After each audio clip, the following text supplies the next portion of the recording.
You ask Tiger to solve. This deals with linear equations with one unknown. The final result is x equals 13. Let's solve it step by step.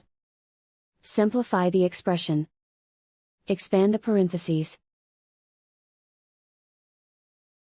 Multiply the coefficients. Simplify the arithmetic.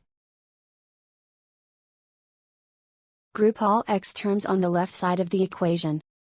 Subtract 18x from both sides. Group like terms. Simplify the arithmetic. Group like terms. Simplify the arithmetic. Group all constants on the right side of the equation. Subtract 5 from both sides. Simplify the arithmetic.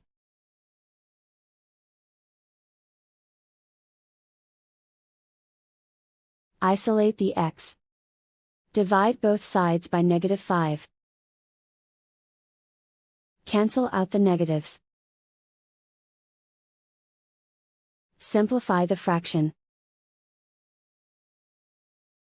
Cancel out the negatives. Find the greatest common factor of the numerator and denominator. Factor out and cancel the greatest common factor. And so the final result is x equals 13.